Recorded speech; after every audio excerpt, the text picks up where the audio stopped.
big place.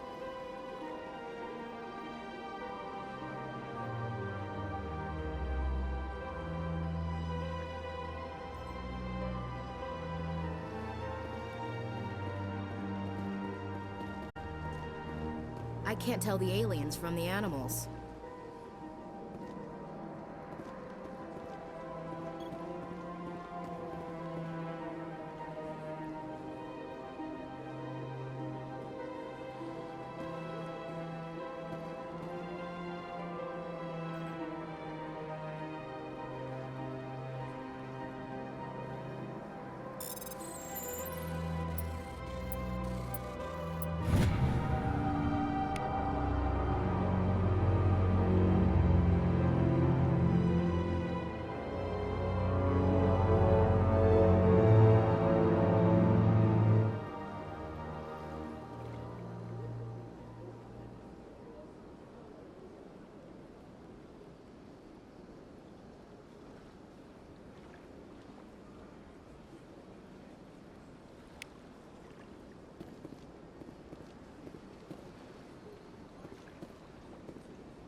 This place seems strange.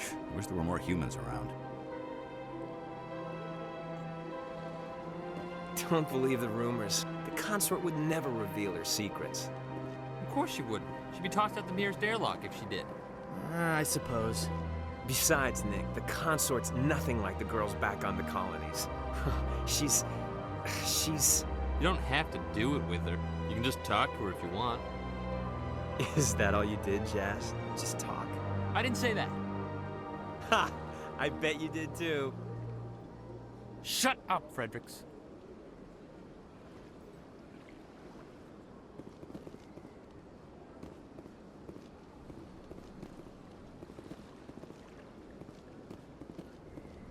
What do you want? Oh, Commander.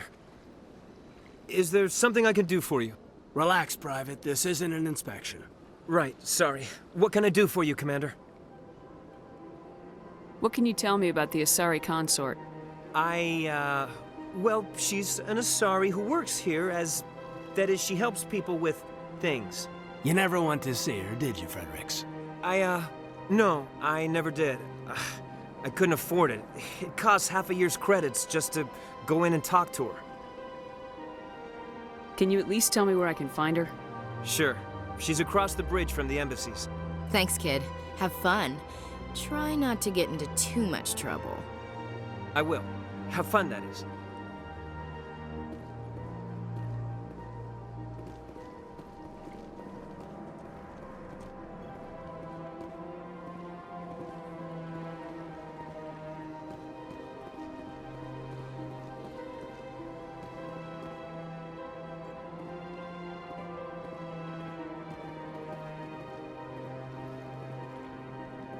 I don't have time to talk now. I'm very busy.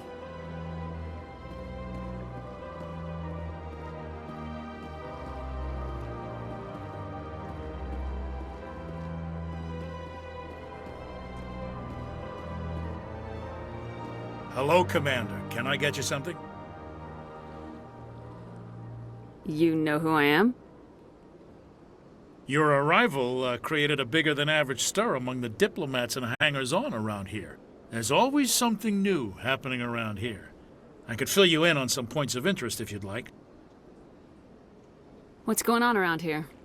Well, you found the embassies, not much going on here. Across the bridge, you'll find the bank, the Emporium, and Shaira's. If you haven't heard of her, you soon will. If you need supplies, you can try the markets one level below. For entertainment, I'd try Flux or Cora's Den.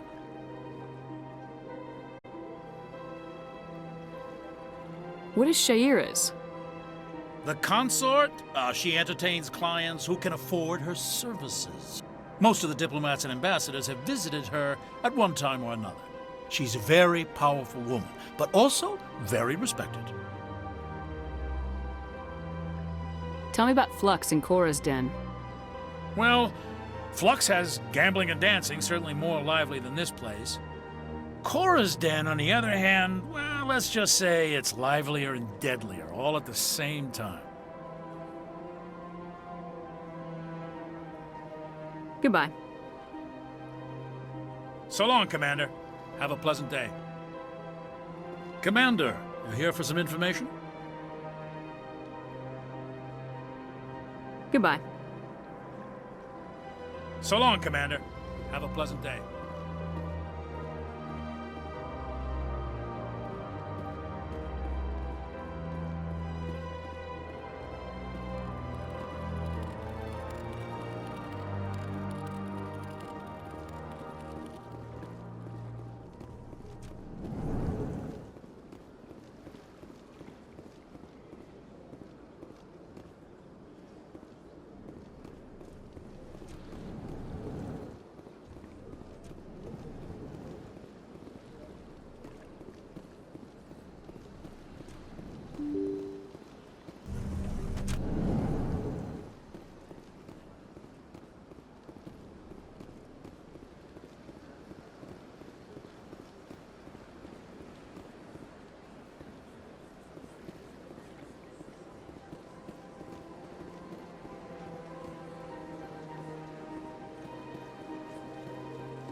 The council isn't gonna ask me any questions, are they?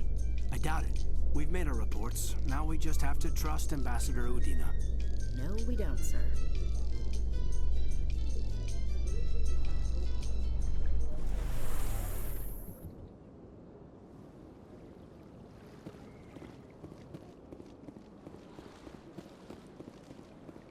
Look at that bug thing over there. What's it doing? Please do not disturb the keepers. Please do not disturb the keepers.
Anyone else hear that low hum?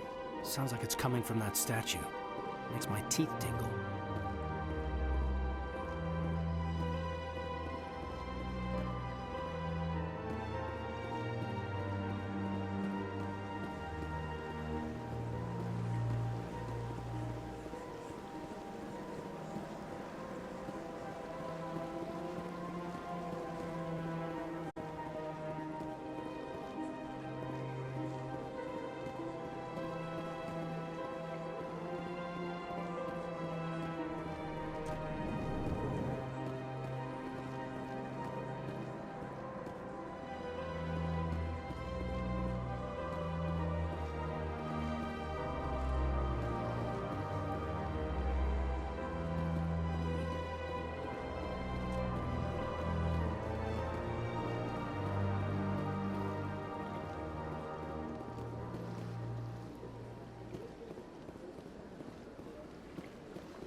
Ah, human. This one is greatly pleased to see you here in my decadent emporium.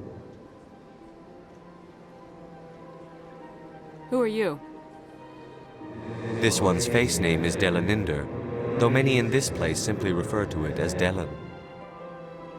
Please take time to examine the fine goods it has for purchase, all of great worth.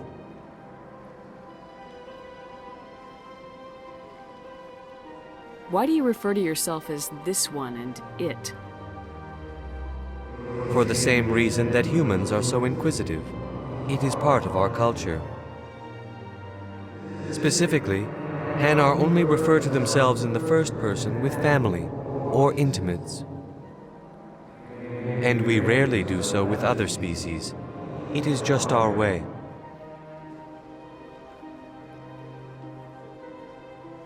What exactly do you sell? Only the finest and most luxurious items that credits can buy. This one is able to procure almost any item the human would desire, for a price, naturally. Who are you? This one's face name is Delaninder, though many in this place simply refer to it as Delan.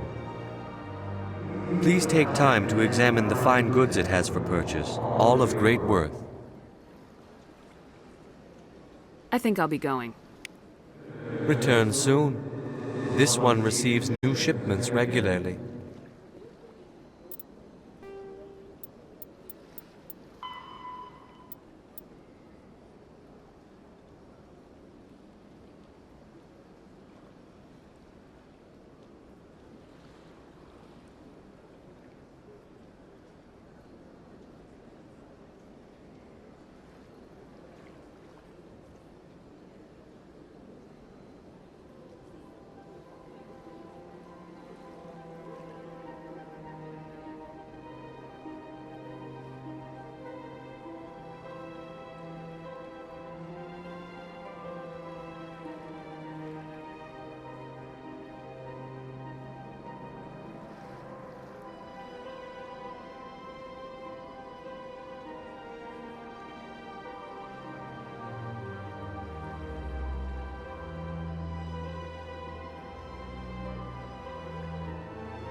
This place is a little too perfect.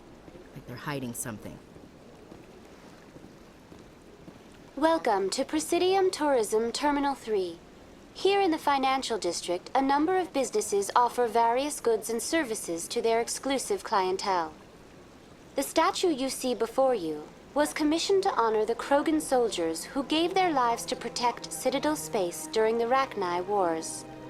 In the aftermath of the Krogan rebellions, several embassies petitioned to have the statue removed.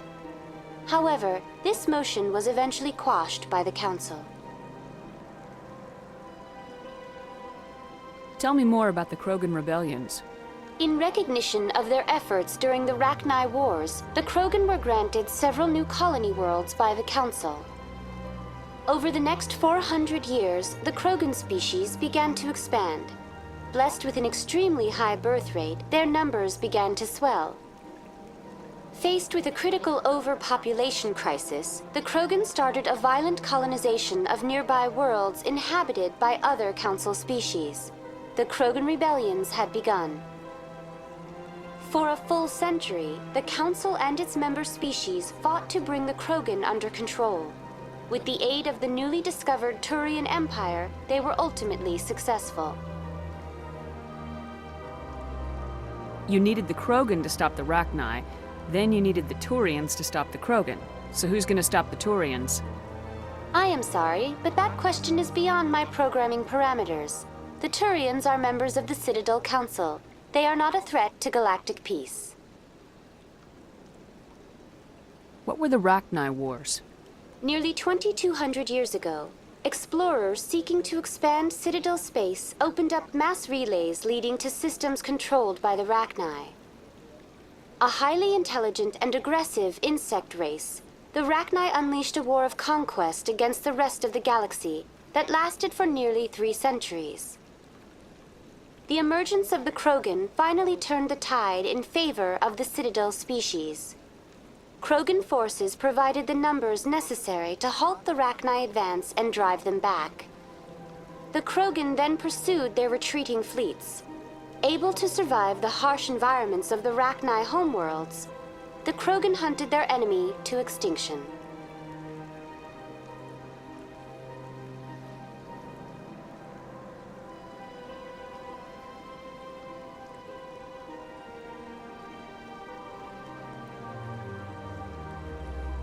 Was it really necessary to wipe them out? I am sorry, but a value judgment of that nature goes beyond my programming.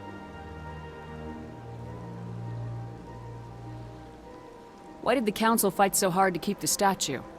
The Krogan were instrumental in saving the galaxy from the Rachni threat. The Council believed this historical fact should not be forgotten.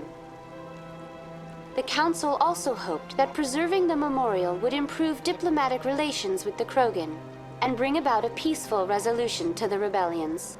Unfortunately, the Krogan refused to negotiate and only surrendered after their population and homeworlds had been ravaged by the Turians.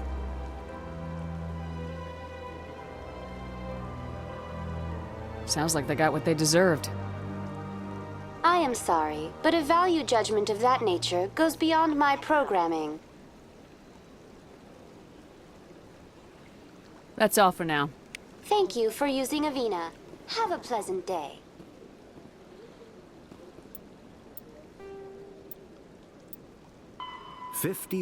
Though now extinct, the Rachni once threatened every species in Citadel space.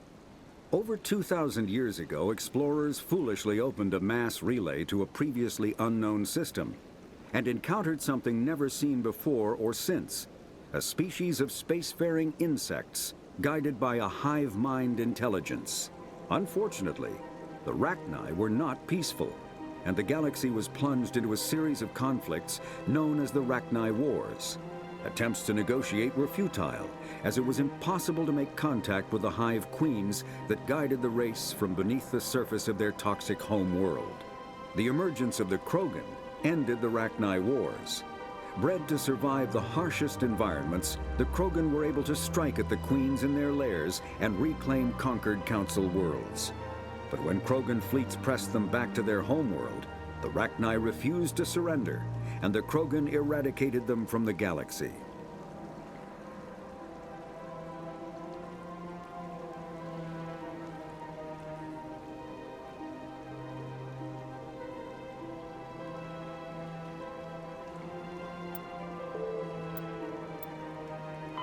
The Geth, the Hanar, are a citadel species known for excessive politeness. They speak with scrupulous precision and take offense at improper language. Hanar that expect to deal with other species take special courses to help them unlearn their tendency to take offense at improper speech. All Hanar have two names. The face name is known to the world. The soul name is kept for use among close friends and relations. Hanar never refer to themselves in the first person in conversation with someone they know on a face name basis. To do so is considered egotistical. So instead they refer to themselves as this one, or the impersonal it. Their homeworld, Kajay, has 90% ocean cover and orbits an energetic white star, resulting in a permanent blanket of cloud. Due to the presence of Prothean ruins on the world, many Hanar worship them, and Hanar myths often speak of an elder race that civilized them by teaching them language. The Geth are a humanoid race of networked AIs. They were created by the Quarians 300 years ago.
That's nothing. I've had my office rearranged 5 times now. 5 times? Why? What do they want? How should I know? It's not like keepers offer an explanation for what they're doing. And yet, everyone just lets them go on doing whatever it is they do. What choice do we have? If you try to stop them, they just shut down and another one replaces it. Just strange that we know so little about them. Not to mention frustrating.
Welcome to Presidium Tourism Terminal 2. You are standing near the base of the Citadel Tower, one of the Presidium's most recognizable and important structures. Behind me is the spectacular Relay Monument, a scale model representation of a Prothean mass relay. To your left is one of the Keepers, the enigmatic caretakers of the Citadel, working on a control panel. You may see Keepers involved in various tasks throughout all levels of the Citadel. We ask that you do not interfere with them in any way. The Keepers are essential to the smooth operation of the Citadel. Obstructing their daily work will result in harsh penalties, including incarceration and rehabilitation.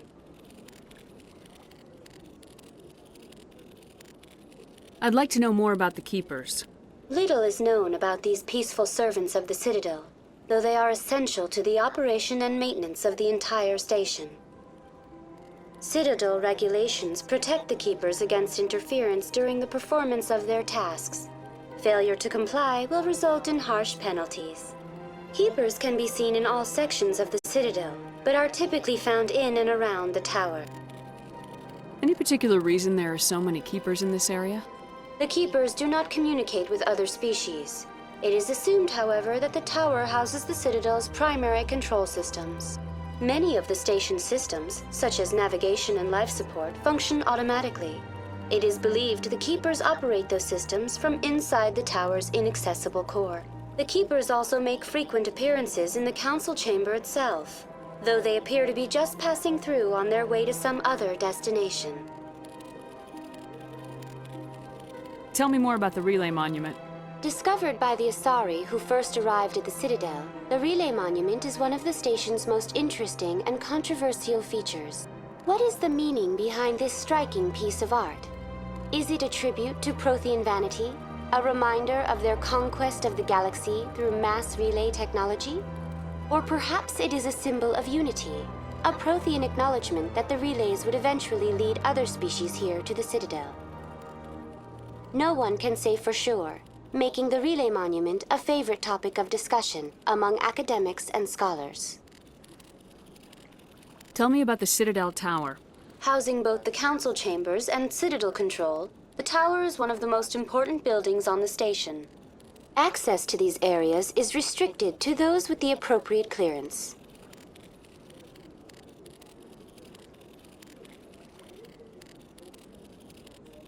What happens in Citadel Control? Citadel Control handles all incoming and outbound transit. Every ship within 2,000 kilometers of the Citadel is under the jurisdiction of Citadel Control. At peak capacity, they are responsible for monitoring upwards of 1,000 vessels. I'd like to hear more about the council chambers. The business of the Council, which often has far-reaching effects on the galactic community, is conducted in a room at the apex of the Citadel Tower. The council chambers themselves are truly a magnificent sight to behold, though few get to experience the view in person. Typically, only the councilors, ambassadors, and high-ranking officials, along with various support staff, are allowed access.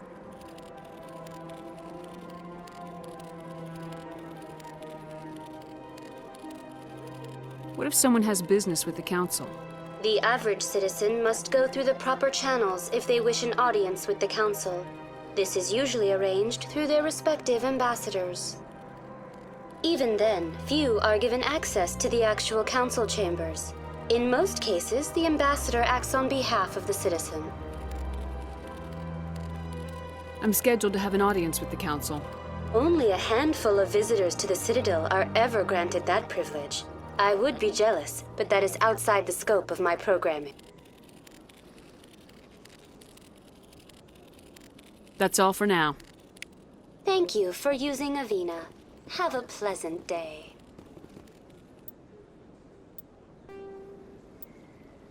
When the Asari discovered the Citadel, they also discovered the Keepers, a docile, multi-limbed insect race that seemingly exists only to maintain and repair the great Prothean station. Early attempts to communicate with or study the Keepers were failures, and it is now illegal to interfere with or impede Keeper activity. Because they are completely non-threatening, Keepers have become virtually invisible to everyone else. Similarly, they seem indifferent to other species, except for their tendency to help new arrivals integrate themselves into the Citadel. No matter how many keepers die due to old age, violence, or accident, they maintain a constant number. No one has discovered the source of new keepers, but some hypothesize they are genetic constructs, biological androids created somewhere deep in the inaccessible core of the Citadel itself.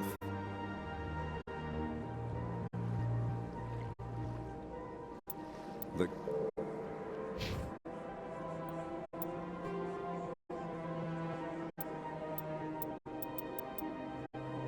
biotics. Mass relays are feats of Prothean engineering advanced far beyond the technology of any living species. They are enormous structures scattered throughout the stars and can create corridors of virtually mass-free space, allowing instantaneous transit between locations separated by years or even centuries of travel using conventional FTL drives. Primary mass relays can propel ships thousands of light years, often from one spiral arm of the galaxy to another.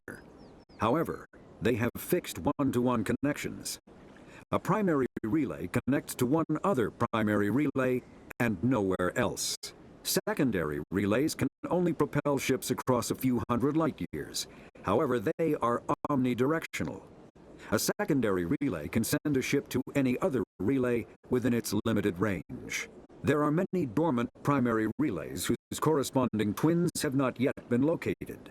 These are left inactive until their partner is charted, as established civilizations are unwilling to blindly open a passage that might connect them to a hostile species.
Welcome, I am Naylina.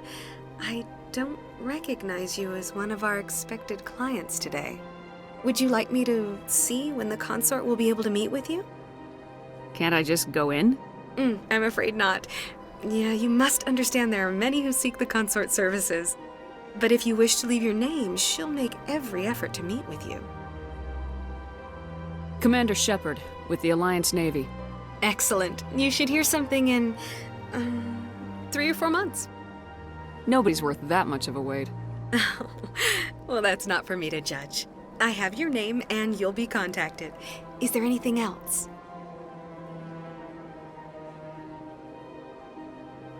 What is the consort? What does she do? It's difficult to explain. She's many things to many people and something different for each. Some seek her for advice, some for entertainment, others still for pleasure. Most of the time, our clients won't realize what they were seeking until after she has provided it for them.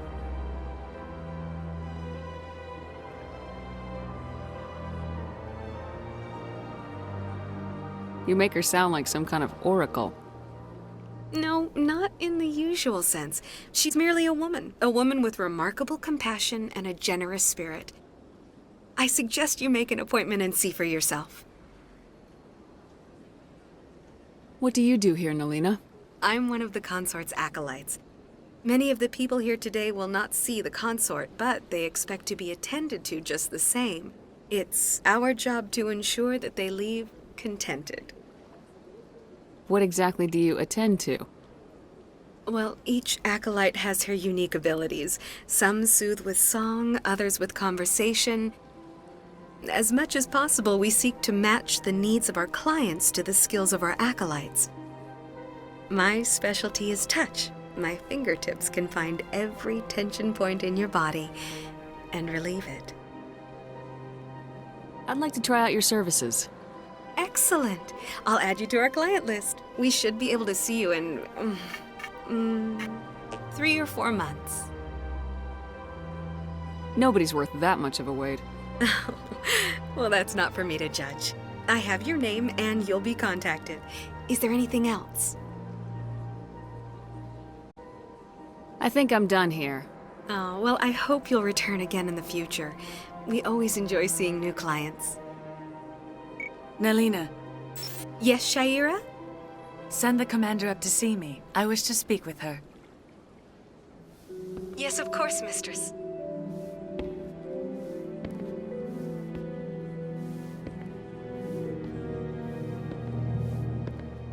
Huh. It appears the consort has taken notice of you. She'd like to meet with you now. What does she want to see me for? I don't know. You'll have to ask her yourself. Just head upstairs. She'll be waiting for you.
The consort still awaits your visit.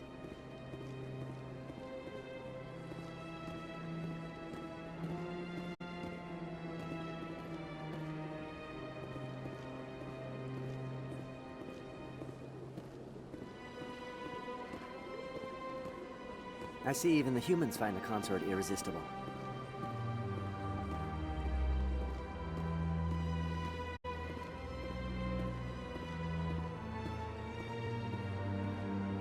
This is my first time. I can't believe I didn't come sooner.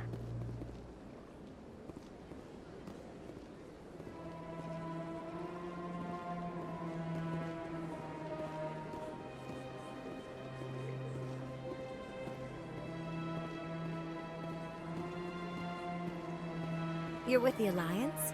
My brother's a private back on Earth. The consort is a wonderful person. She has quite a gift. You're with the Alliance? My brother's a private back on Earth.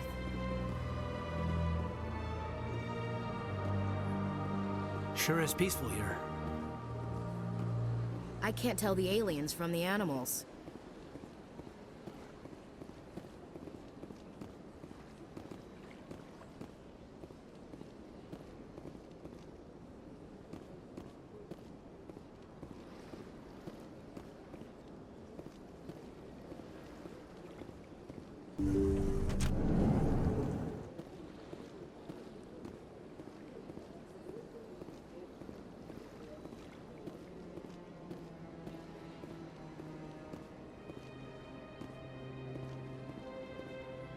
That is close enough, Commander. I've heard a great many things about you since your arrival here in our citadel.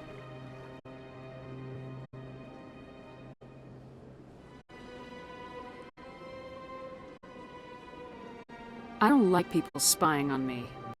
I apologize, Commander. I make it my business to know when important people arrive on the station. Many of them become clients. But that is not why I asked you here. I have a certain problem that could use your expertise.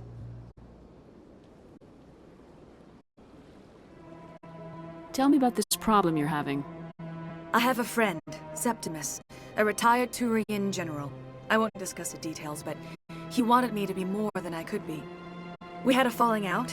Now he spends his days in Cora's den, drinking and spreading lies about me. If you would speak to him as a fellow soldier, I believe he will listen to you and let the matter be. What happened between you? I respect his privacy too much to go into the details. If he wishes to tell you what happened, that is his prerogative.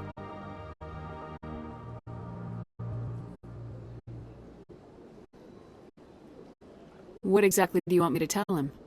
Appeal to his sense of honor. Remind him of his position as a general. If you can convince him to stop spreading lies about me, I would be very grateful. Now I must ask you to take your leave. I have many clients waiting to see me.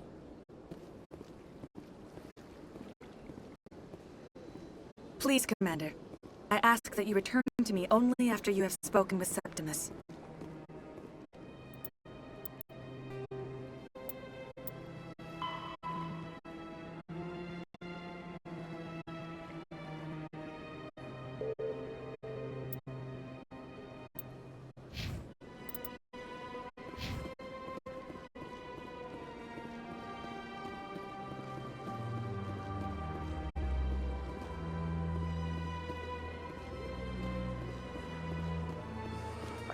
I'm a little nervous. That's understandable. Many are a little unsure what to expect their first time. Don't get me wrong. I've only heard good things about the consort. It's just... The unknown forces us out of our comfort zone. It forces us to be vulnerable. Exactly. That's just what I was thinking. Good. Then we are ready to begin.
So, Williams, you happy you signed on with Commander Shepard?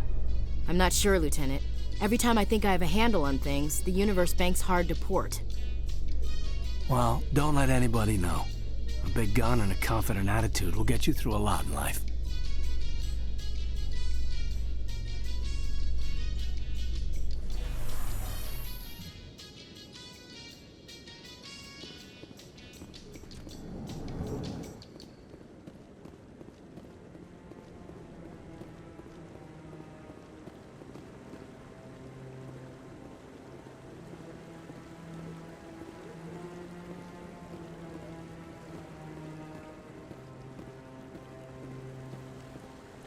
Saren's hiding something. Give me more time. Stall them. Stall the Council? Don't be ridiculous. Your investigation is over, Garrus.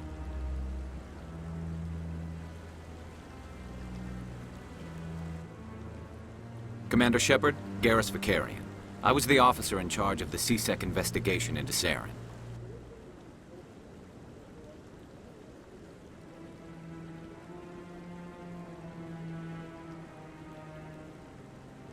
Come across anything I should know about? Saren's a Spectre. Most of his activities are classified. I couldn't find anything solid. But I know he's up to something. Like you humans say, I feel it in my gut. I think the Council's ready for us, Commander. Good luck, Shepard. Maybe they'll listen to you. You don't want to keep the Council waiting.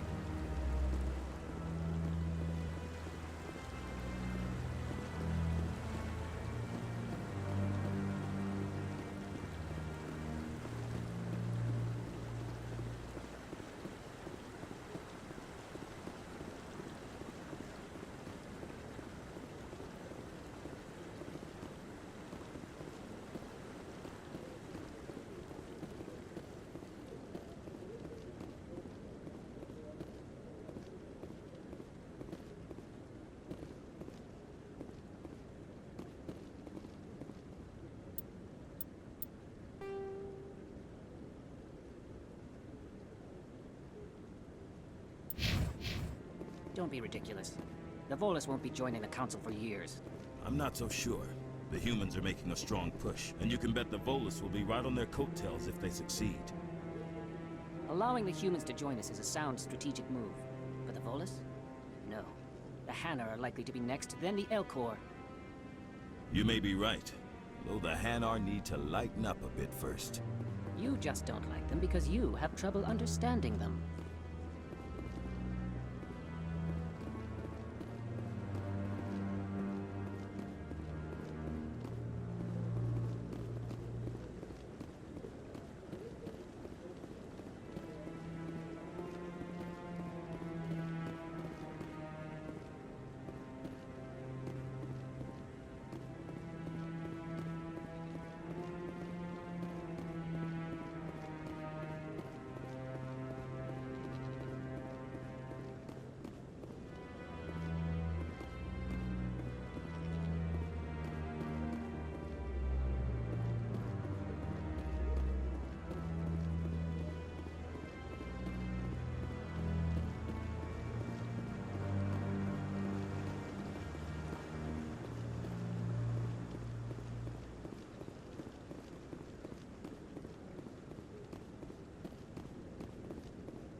No, I'm waiting to speak with one of the Councilor's assistants.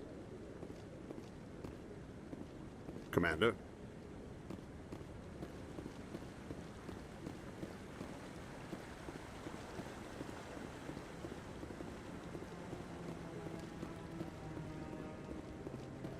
No, I just want to ask a couple of questions. Commander?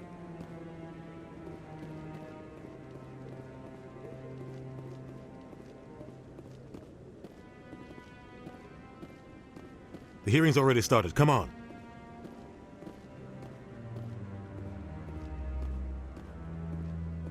The Geth attack is a matter of some concern, but there is nothing to indicate Saren was involved in any way.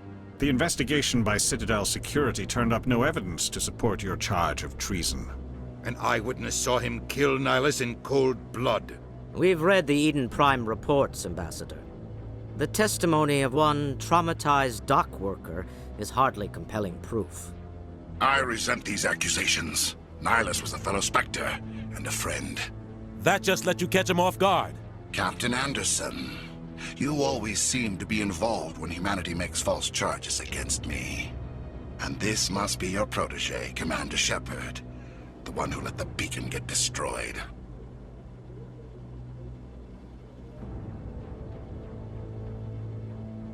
The mission to Eden Prime was top secret. The only way you could know about the beacon was if you were there. With Nihilus gone, his files passed on to me. I read the Eden Prime report. I was unimpressed. But what can you expect from a human?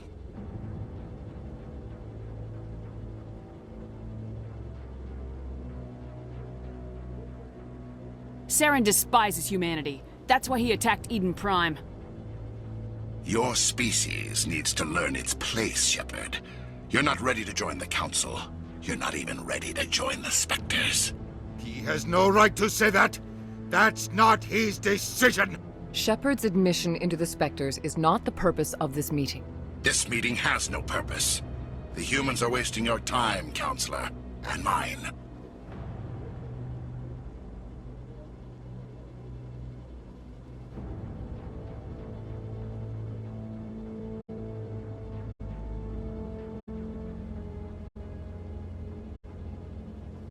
Saren's hiding behind his position as a Spectre. You need to open your eyes.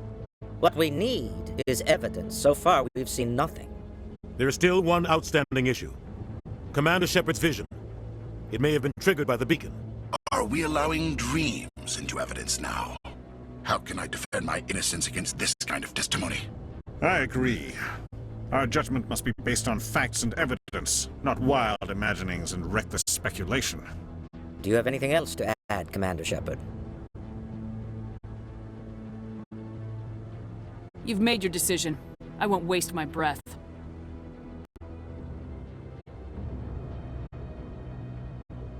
The Council has found no evidence of any connection between Saren and the Geth.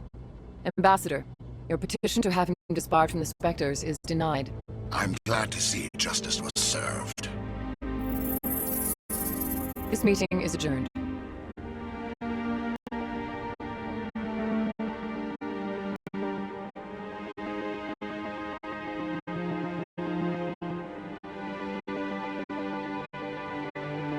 It was a mistake bringing you into that hearing, Captain. You and Saren have too much history. It made the Council question our motives. I know Saren. He's working with the Geth for one reason. To exterminate the entire human race. Every colony we have is at risk. Every world we control is in danger. Even Earth isn't safe. Tell me about this history between you and Saren. I worked with him on a mission a long time ago. Things went bad. Real bad. We shouldn't talk about this here. But I know what he's like. And he has to be stopped. What's our next step? As a Spectre, he's virtually untouchable. We need to find some way to expose him. What about Garrus, that CSEC investigator? We saw him arguing with the Executor. That's right. He was asking for more time to finish his report. Seems like he was close to finding something on Saren. Any idea where we could find him? I have a contact in CSEC who can help us track Garrus down. His name is Harkin. Forget it. They suspended Harkin last month, drinking on the job. I won't waste my time with that loser. You won't have to. I don't want the Council using your past history with Saren as an excuse to ignore anything we turn up. Shepard will handle this.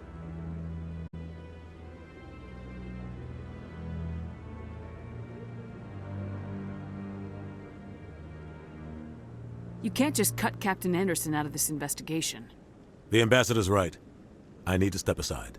I need to take care of some business. Captain, meet me in my office later. Harkin's probably getting drunk at Cora's Den. It's a dingy little club in the lower section of the wards.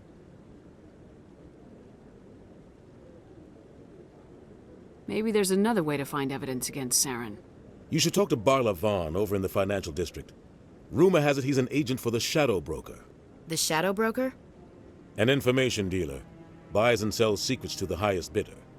I've heard Balavan's one of the top representatives. He might know something about Saren, but his information won't come cheap. You and Saren have a history. What happened? About 20 years ago, I was part of a mission in the Skillian Verge. I was working with Saren to find and remove a known terrorist threat. Saren eliminated his target, but a lot of people died along the way, innocent people. And the official records just covered it all up. But I saw how he operates. No conscience, no hesitation. He'd kill 1,000 innocent civilians to end a war without a second thought.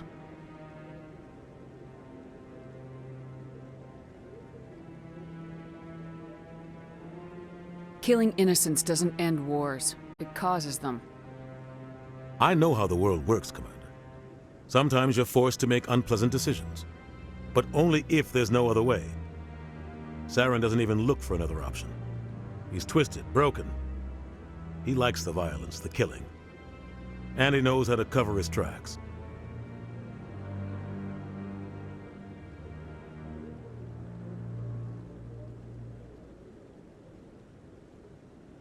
Our ambassador doesn't seem to get along with the Council. He's just frustrated. The Council's always preaching that we need to be part of the galactic community. But for them, it's a one-way street. They want us to expand and settle unstable regions like the Skillian Verge and the Attican Traverse.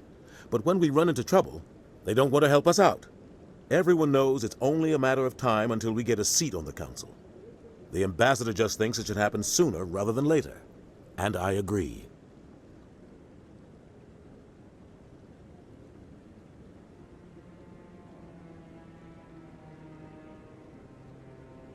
Who cares if we get a seat on the Council? What's the big deal? If the Council passes a ruling on an interstellar matter, we have to follow it. We don't have the fleets or political allies to defy them.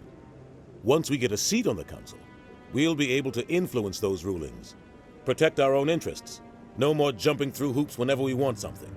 Take this mess we're in now. If humanity had a seat on the Council, we'd just send the Citadel fleet out to take care of Saren and his Geth. Problem solved.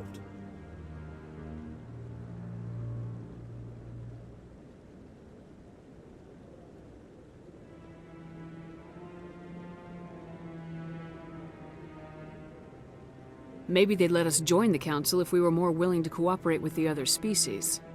Of course they would. If we did everything they told us to, they'd love to have us on the Council. But it wouldn't be much of a deal for us. I understand their side. They don't want us dominating the Council. It's founded on cooperation and alliances. But we have to look out for our own interests too.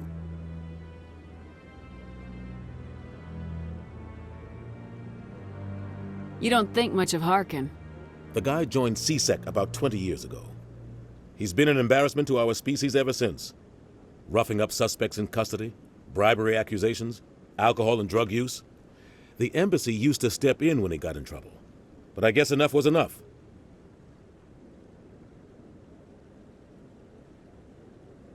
I thought this embassy was supposed to help humans. Harkin may be human, but he's also an ass. He's had more than his share of chances. If the embassy wasn't protecting him, he would have been fired 15 years ago.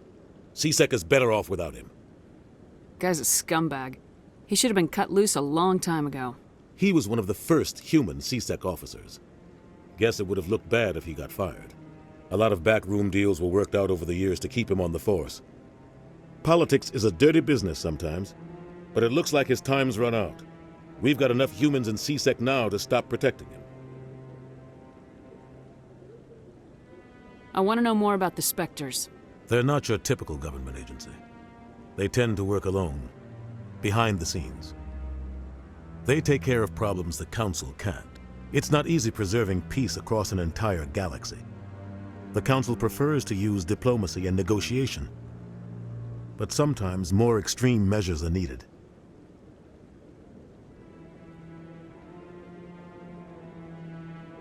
They sound like shadow operatives. Everything about them is classified. We don't even know how many there are. The latest Alliance estimate puts their numbers under 100. But the Council couldn't do its job without them. They're the Citadel's top agents, The last line of defense, the final option before open war. The entire galaxy respects and fears them. If a Spectre shows up, you know something big is about to happen. What happens when a Spectre goes rogue, like Saren? It doesn't happen often. The Council is careful when they select their candidates. But when something does go wrong, there's usually only one solution. Send another Spectre to bring the rogue agent down. How do they decide who becomes a Spectre? You can't just apply to join. There's no training program. Spectres aren't made. They're born. The Council's always looking for exceptional individuals. People who can get the job done, like you. They've been watching you for years. They see something in you. They want you on their side. Nihilus was supposed to give them a final recommendation, but with him gone, things are still up in the air. What's their command structure like? There is no command structure. Each Spectre answers directly to the Council. Sometimes they're sent on specific missions. Other times, they act on their own. They tend to operate outside the law, do whatever it takes to accomplish their goals. The Council just turns a blind eye. Spectres have a lot of power, Shepard. Tell me more about the Shadow Broker. He's a necessary evil of galactic politics. Buying and selling information is a part of the game, and the Shadow Broker just happens to be the best player on the field. Always sells to the highest bidder. Doesn't get involved in politics, doesn't pick sides. A simple system, but it works. He's not a threat to anyone, not directly. He's just a resource we can use, or she is. Or maybe they are. Nobody really knows. Tell me about Barla Vaughn. He specializes in moving large sums of money without leaving a paper trail. A financial genius, doesn't do anything illegal, but he knows all the loopholes. He's got an impressive client list. Ambassadors, diplomats, Spectres. That's probably why the Shadow Broker uses him.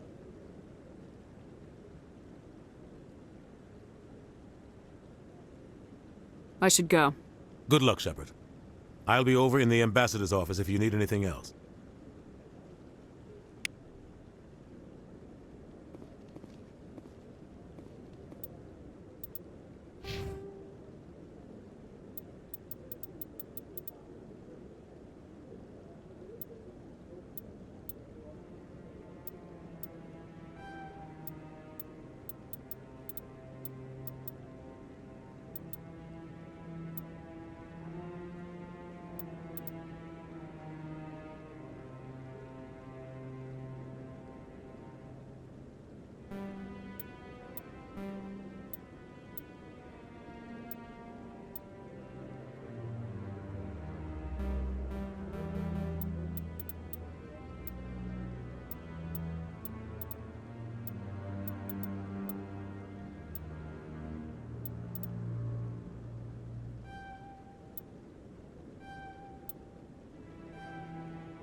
The Asari, the second species to join the Citadel, the Solarians are warm-blooded amphibians with a hyperactive metabolism. Solarians think fast, talk fast, and move fast. To Solarians, other species seem sluggish and dull-witted. Unfortunately, their metabolic speed leaves them with a relatively short lifespan. Solarians over the age of 40 are a rarity. The Solarians were responsible for advancing the development of the primitive Krogan species to use as soldiers during the Rachni Wars. They were also behind the creation of the genophage bioweapon the Turians used to quell the Krogan rebellion several centuries later. Solarians are known for their observational capability and non-linear thinking. This manifests as an aptitude for research and espionage. They are constantly experimenting and inventing, and it is generally accepted that they always know more than they are letting on.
So, this is where the Council passes judgment on all us little folk, huh?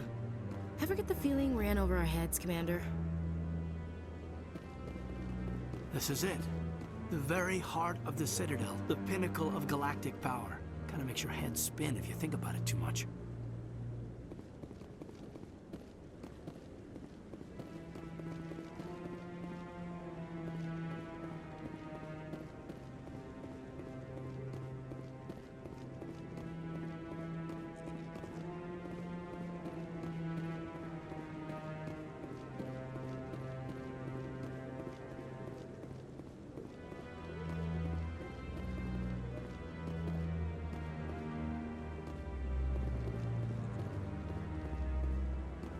That guy's up to something.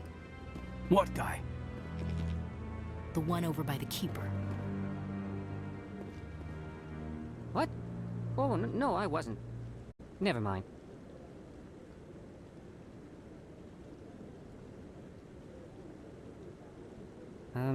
Yes, is there something you want? Why are you so interested in the Keepers? Keepers? I've got no interest in the... Don't get coy. I know what I saw. I'm not so sure I should be talking to you about this. We're just talking. Is there something wrong with that? No. I guess it wouldn't hurt to tell you. I'm using a small scanner to gather readings on the Keepers. So far I've had mixed results. I find it difficult to get near the creatures. Why were you being so secretive about it, though? Well, technically we're not supposed to disturb the Keepers. I don't really think my scanning disturbs them, but the authorities might disagree. I'd like to do it more openly, but it's not really worth getting arrested over. I could help you out. I'm not worried about the authorities. I don't even know who you are. I'm Commander Shepard with the Alliance military. Well, I suppose I could use the help. You'll need this. It's the scanning device I developed. Activate it each time you see a Keeper. All collected data will automatically upload to my database. I'll even send a few credits your way for each unique scan. What are you doing with the data once you've scanned it? Trying to learn whatever I can about the Keepers. We see them working everywhere, yet we know so little about them. I'm a scientist. I want to know what makes them tick. I should get going then. Yes, I have much work myself. So long, and good luck with the scanning.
haven't spoken to him before. This is the first time I've requested an audience.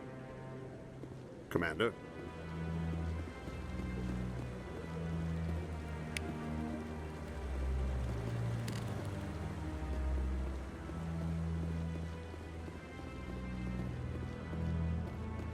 Yeah, I'll wait.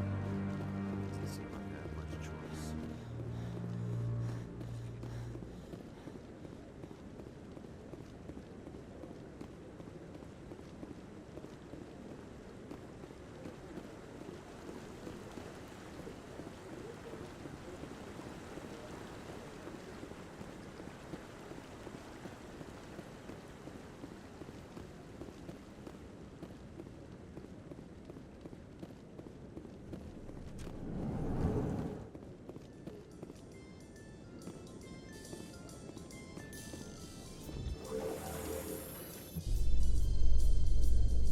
I can't believe the Council ignored all the evidence against Saren.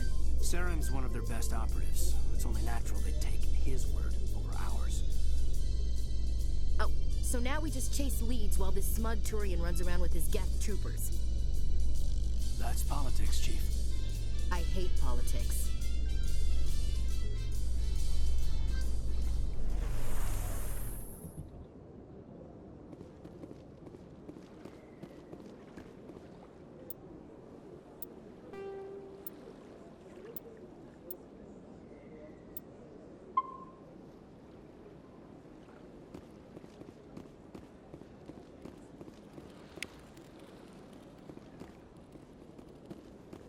Please do not disturb the keepers.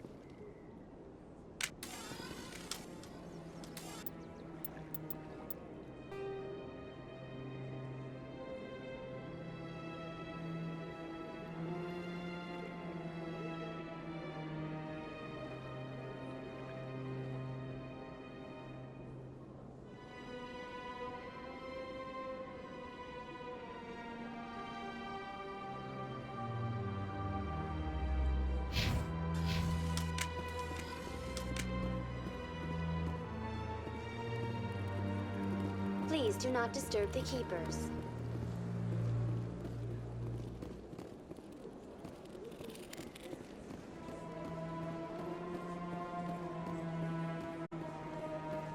I've told you before, you're not allowed in here.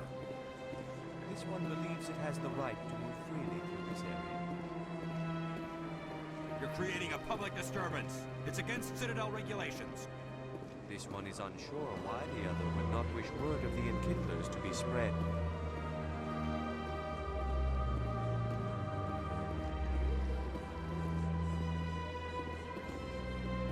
That Hanar refuses to listen to reason.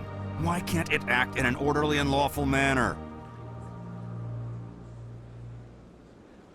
Are there laws being broken here? I am not unreasonable. The Hanar is free to spew its nonsense once it purchases an evangelical permit.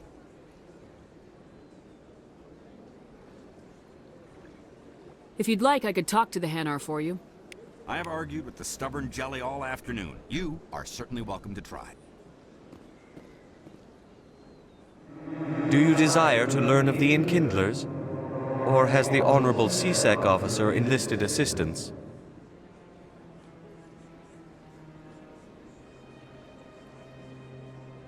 Are you allowed to preach here in the Presidium? The words this unworthy one speaks are merely observations of the truth. The CSEC officer requests that this one purchase an evangelical permit to spread the truth of the enkindlers.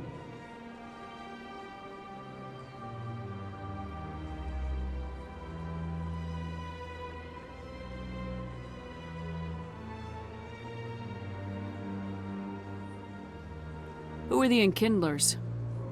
Your people know them as the Protheans. They are the true creators of this one's people.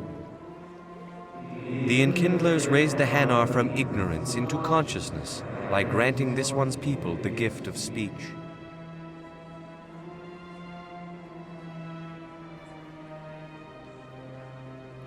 So you're breaking the law by preaching without a permit right now? The CSEC officer states that preaching in this place is forbidden, and preaching anywhere on the Citadel requires a permit.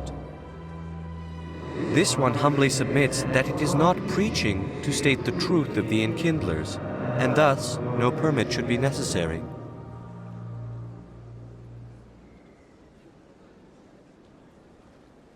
If that's all the CSEC officer wants, why not just buy the permit? The truth of the enkindlers is universal. This one humbly believes that the truth should not be suppressed. Exacting payment as a means of imposing limits upon the truth is an abrogation of this one's religious freedom.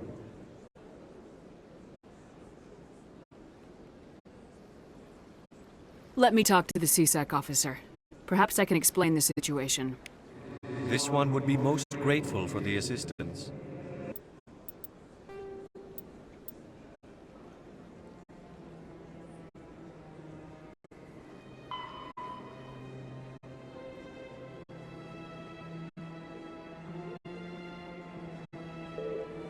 Please let this one know if success is achieved.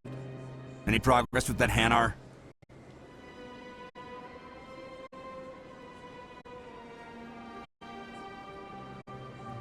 Sorry, I'll let you know if I come up with something. I don't care what the something is, as long as it rids me of the Hanar. Has the CSEC officer been assuaged? The CSEC officer is just doing his job. You're causing trouble. This one is too humble to suggest that the CSEC officer is personally biased. This one only wishes to spread the truth to any who will listen. There is no intent to cause trouble. What if I purchase the evangelical permit for you? Finances are only a partial limitation. This one does not believe that one should pay in order to speak the truth. However, this one also does not possess the 150 credits necessary to purchase the permit.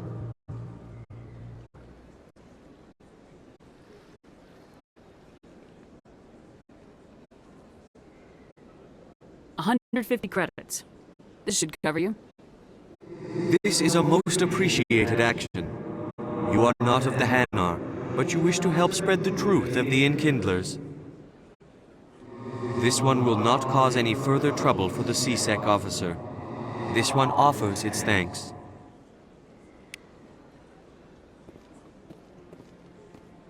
I see the Hanar is left. Thank you.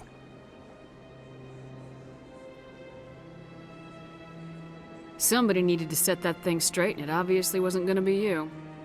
You have already demonstrated your ability. I acknowledge it, and I will learn from your example. Here, for your assistance in this matter. Now, if you'll excuse me, I should report to my superiors.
In light of the recent attack on Eden Prime, many colonial investors are pulling their support for future projects.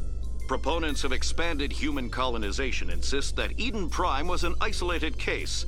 Nevertheless, colonist enrollment has dropped sharply. Many colonial proposals are on hold until backers have some reassurance that human colonies will be adequately protected.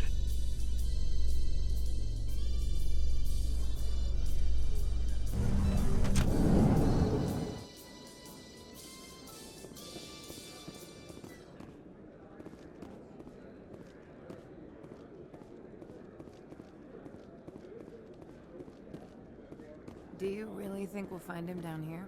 He always stops in for a few games of Quasar before he makes his drop. Fist is gonna be pissed if we take down his supplier.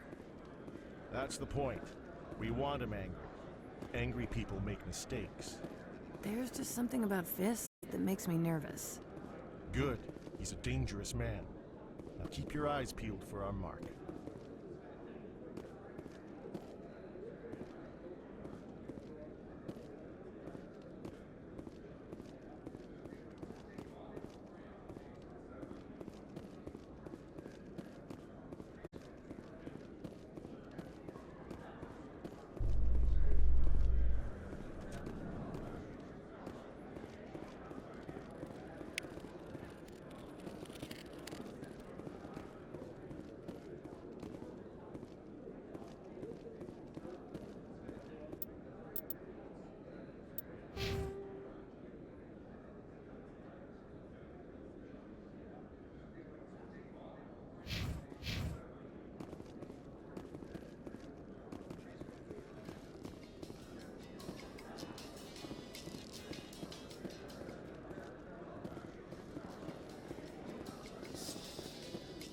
How you holding up, Lieutenant?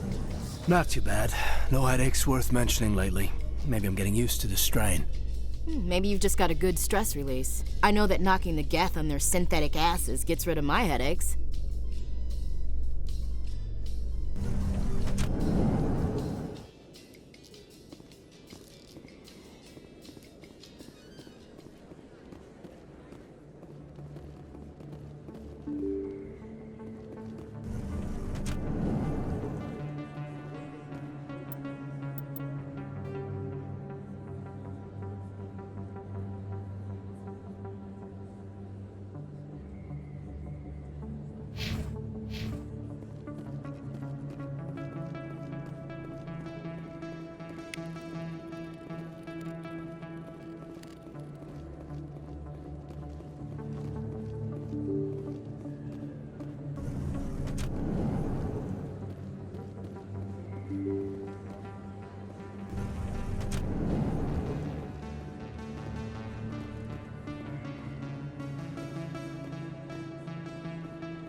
Big place.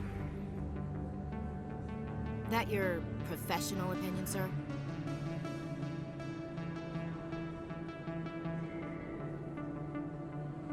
This isn't a station, it's a city. There must be millions here.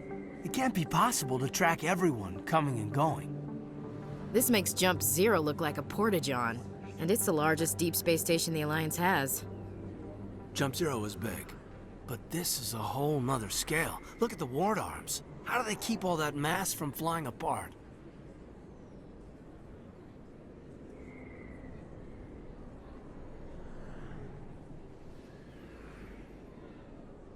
No wonder the Council treats us like outsiders. We'd be just another drop in a bucket they already can't carry. They must figure us for one more gang of F&Gs looking for a handout. I doubt it's personal. It's gotta be a balancing act, like every other government. Why not? We've got oceans, beautiful women, this emotion called love. According to the old vids, we have everything they want. When you put it that way, there's no reason they wouldn't like you. I mean, us, humans, ma'am. You don't take much shore leave, do you, LT?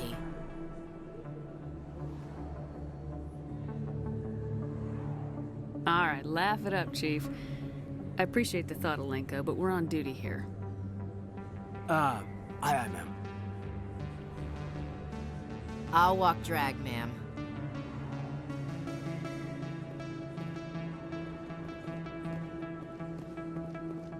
Commander Shepard? Excuse me, Commander Shepard!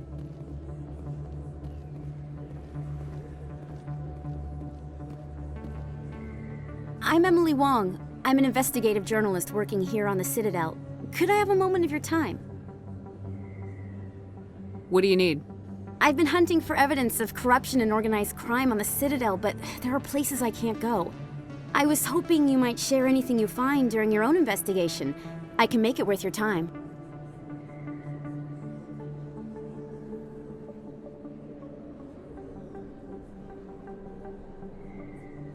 You gotta have access to better sources. Why contact me?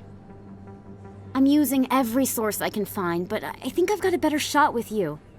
According to your file, you survived back on Akuz when everyone else in your squad got killed. If anyone can find the worst elements of the Citadel and live to tell about it, it's you. How do you know I'm investigating anything here on the Citadel? I'm a good journalist, Commander Shepard. Word gets around. How do you know that my investigation is going to uncover anything you need? You wouldn't be investigating if it weren't big. And if it's big, it's something I'd like to hear about. No promises, but if I find anything relating to your case, I'll inform you. Thank you, Commander. You won't regret it.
That's her.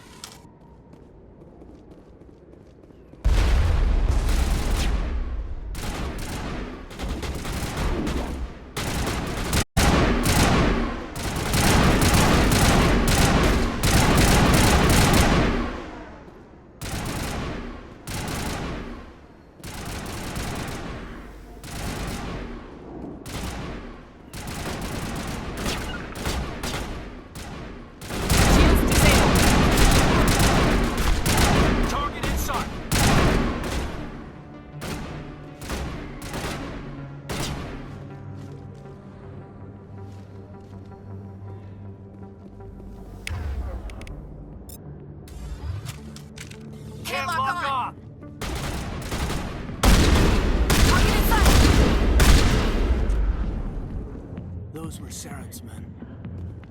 Think we got him, Commander.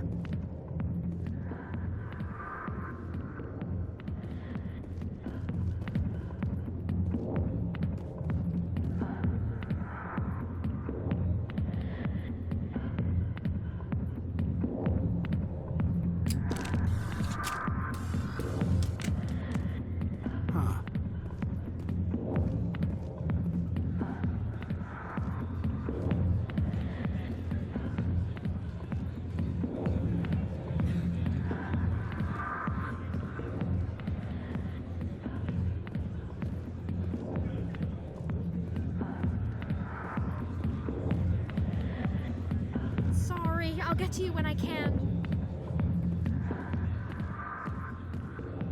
I got business here, but not with you.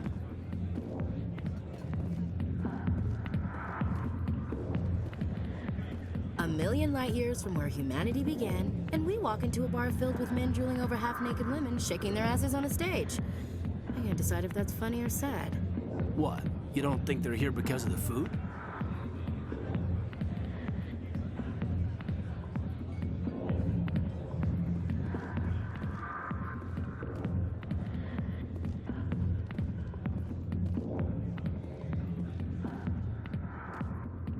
Back off, Rex. Fist told us to take you down if you showed up. What are you waiting for? I'm standing right here. This is Fist's only chance. If he's smart, he'll take it. He's not coming out, Rex. End of story. This story is just beginning. Out of my way, humans. I have no quarrel with you. What was that all about? Who knows? Let's just try not to get caught in the middle.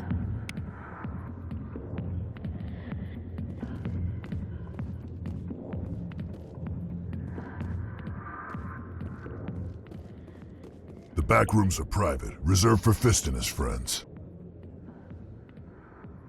Who's Fist? He owns this club, but the customers have to stay out front. What did that other Krogan want? Rex. Personal matter. Not real chatty, is he? Goodbye. Enjoy the club.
When the Krogan evolved in a hostile and vicious environment. Until the invention of gunpowder weapons, eaten by predators was still the #1 cause of Krogan fatalities. Afterwards, it was death by gunshot. When the Solarians discovered them, the Krogan were a brutal, primitive species, struggling to survive a self-inflicted nuclear winter. The Solarians culturally uplifted them, teaching them to use and build modern technology, so they could serve as soldiers in the Rachni War. Liberated from the harsh conditions of their homeworld, the quick-breeding Krogan experienced an unprecedented population explosion. They began to colonize nearby worlds. Even though these worlds were already inhabited, the Krogan rebellions lasted nearly a century, only ending when the Turians unleashed the Genophage, a Solarian-developed bioweapon that crushed all Krogan resistance. The Genophage makes only 1 in 1,000 pregnancies viable, and today the Krogan are a slowly dying breed. Understandably, the Krogan harbor a grudge against all other species. The Krogan evolved in a hostile and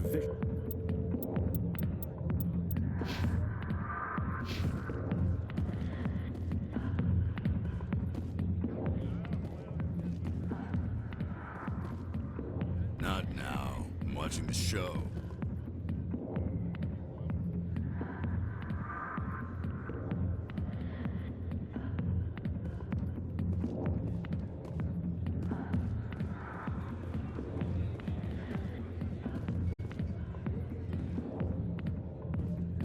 Commander, what do you want? What's bothering you, General? I've seen a lot of horrible things in my days, and there's only one woman in this damn galaxy that helps me forget it. So if you feel that way, then why spread lies about her? 'Cause she rejected me! Me! Septimus Oraka, General of the Turian Fleet!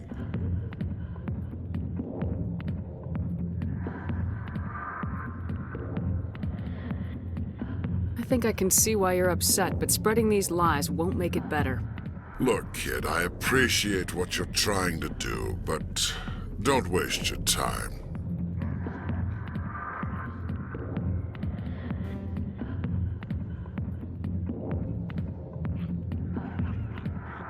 Enjoy your drink, General.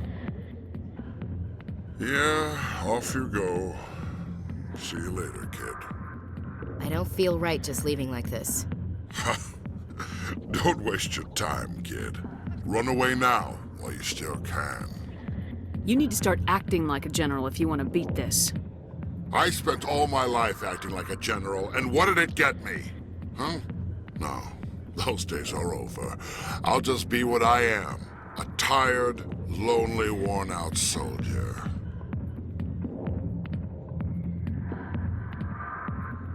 Do you really want to be remembered this way? No, I'd rather not be remembered at all. But I see your point. So you think it's that easy? Just straighten up and act like a general? I don't think it could hurt. Huh. Maybe you're right, Commander. Shaira's worth the effort. Even if she won't have me back. This is no place for someone of your stature, General. All right. I'll go to her. After I've had a cold shower or two. Say, you're a bright kid. Would you be interested in earning a few extra credits? What do you want me to do? There's an L-Corps diplomat out there who believes Shaira gave up his secrets. Why does he think that? Because I told him. Look, I just need you to convince him of the truth.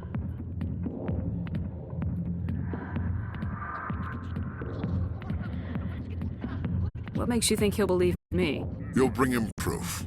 Take this datapad. It shows where I got my info. It will exonerate Shaira and convince the L-Corps. Who am I taking it to, and where is he? His name is Zaltan. He's an L-Corps diplomat. He's over in the embassies complaining about Shaira. Well, here's to soldiers acting like soldiers. Thanks, Commander. You know, you might make a good general yourself one day. Hard to imagine a general like that getting so upset about a woman. That's because you don't understand women, King.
Hey there, sweetheart. You looking for some fun? Because I gotta say, that soldier get-up looks real good on that body of yours. Why don't you sit your sweet little ass down beside old Harkin? Have a drink. We'll see where this goes. I'd rather drink a cup of acid after chewing on a razor blade. You trying to hurt my feelings? You gotta do better than that. After 20 years with C-Sec, I've been called every name in the book, princess. Call me princess again and you'll be picking your teeth up off the floor. Now tell me where Garrus is. Okay, just relax. Garrus, you say? You must be one of Anderson's crew. Poor bastard still trying to bring Saren down, huh? I know where Garrus is, but you gotta tell me something first. Did the captain let you in on his big secret? Is there something I should know about the captain? The captain used to be a Spectre. Didn't know that, did you? It was all very hush-hush. The first human ever given that honor, and then he blew it. Screwed up his mission so bad they kicked him out. Of course, he blames Saren. Says the Turians set him up. You said they covered all this up. How'd you hear about it? I spent 20 years working cases here on the Citadel. People on this station love to talk. Secrets are like herpes. If you got them, you might as well spread them around.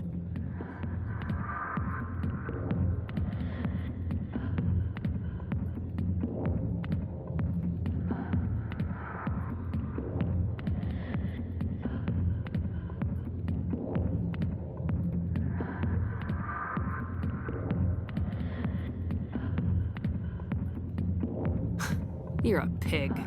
Just noticed that now, did you? Why'd they kick him out? Have to ask him. I never heard any of the details. Bet it's a good story, though. The hero's fall. Classic tragedy. Why should I believe a drunk like you?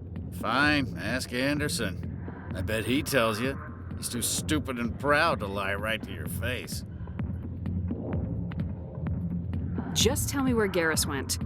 Garrus was sniffing around Dr. Michelle's office. She runs the med clinic on the other side of the wards. Last I heard, he was going back there.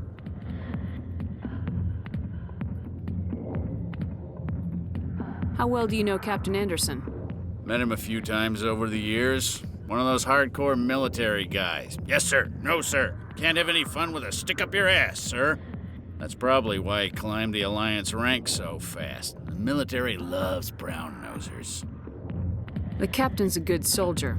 Sure, whatever. Dress him in a fancy suit, pin some shiny medals on his chest, and call him a hero. Everybody else does. But if he's so great, why'd the Spectres kick him out? Why'd you go ask him about that? You need to look in a mirror. Sober up and take some responsibility for yourself. Save your sermons. This ain't no church. What's it like working for C-Sec? You mean, what was it like? The executor suspended me without pay. Recurring violations. C-Sec was keeping a file on me. Can you believe that? Every mistake I ever made went into the books. Get a little rough with a suspect, note in the file. Have a couple of drinks on duty, note in the file. Skim a couple of credits off a drug bust, note in the file. It's a goddamn witch hunt. You get off easy if you ask me. What the hell do you know? Working for C-Sec isn't like being a Marine. People get pissed off if we shoot somebody. Investigations, inquiries, rules, regulations. Every day I plow through enough red tape to choke a rhino. That's how you gotta be to do this job. So don't talk to me about right and wrong. You soldiers got it easy. You need to look in a mirror. Sober up and take some responsibility for yourself. Save your sermons. This ain't no church. What do you know about Garrus? Damn hothead is what he is. Still figures he can save the world. Always bucking heads with the executor. He'll pay for it soon enough. The executor loves to put us lowly field agents in our place. Just look what happened to me.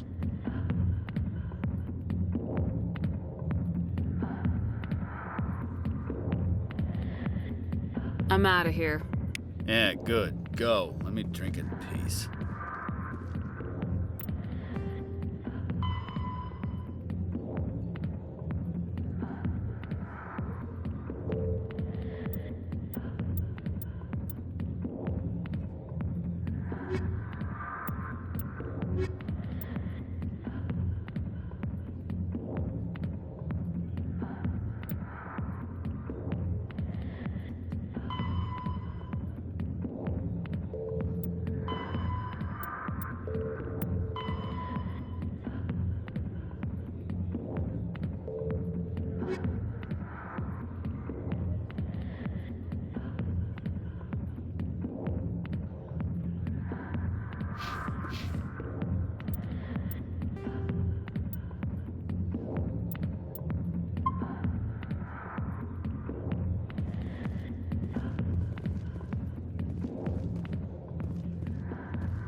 Why didn't Captain Anderson tell us he used to be a Spectre? Maybe it's not true. Harkin's an ass. I bet he's just messing with our heads. You're probably right. Still, I'd like to hear what the captain has to say about all this.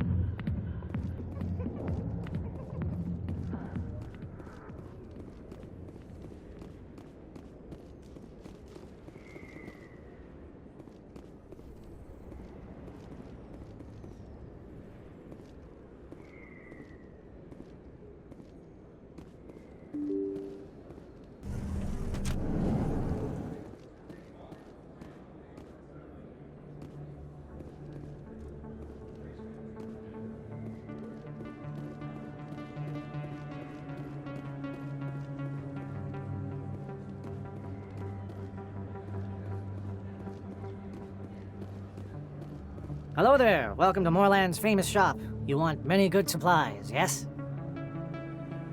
Let me see what you have. Oh, you will be pleased, I think. Very good things I have. You will see.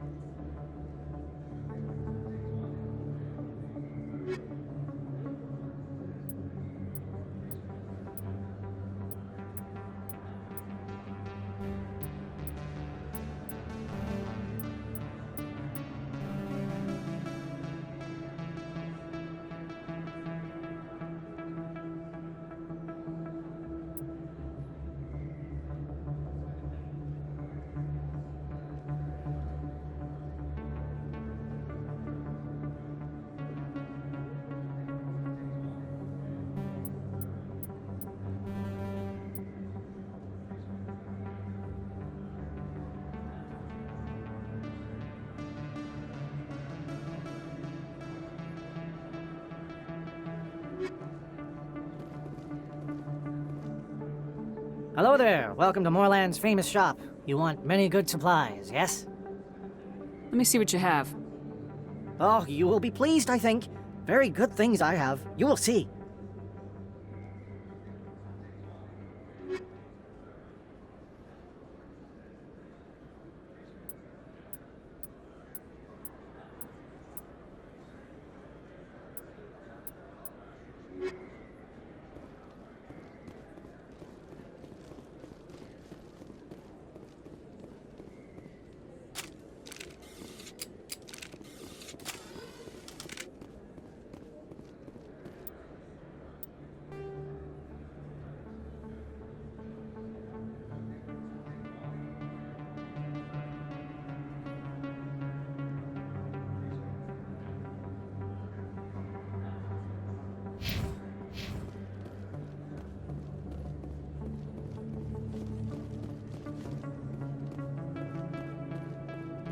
Is that really?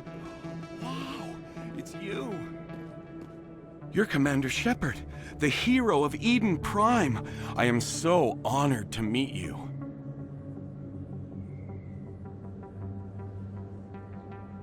Nice to meet you. And you are? My name is Conrad. Conrad Werner. They say you killed more than 100 Geth on Eden Prime. I spent most of my time trying to stay alive and help the colonists.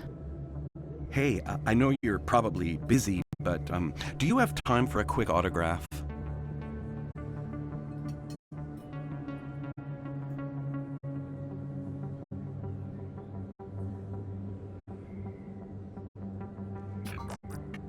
Here you go. Thanks. I really appreciate it. My wife is going to be so impressed. I'll let you get back to work. But next time you're on Earth, I'd love to buy you a drink. Thanks again!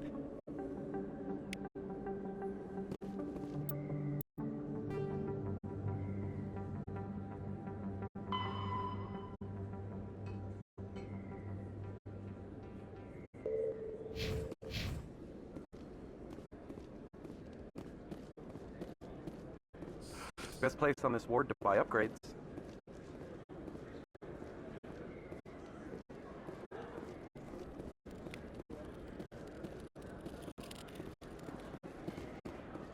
I don't think you bought this here.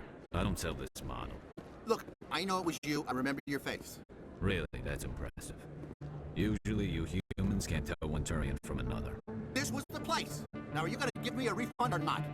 Do you have your proof of purchase? What? No, I don't think you ever gave me one.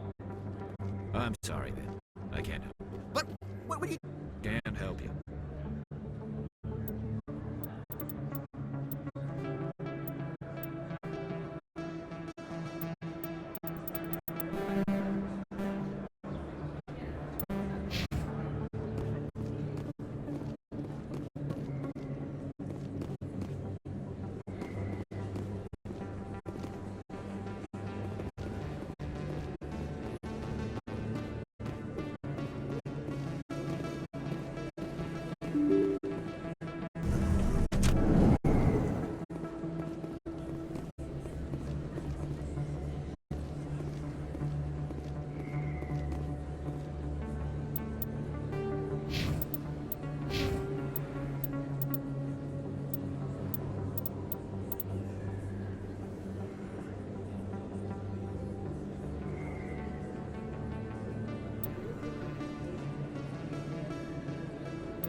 I didn't tell anyone, I swear! That was smart, Doug. Now if Garrus comes around, you stay smart. Keep your mouth shut or we'll... Who are you? Let her go. Ah!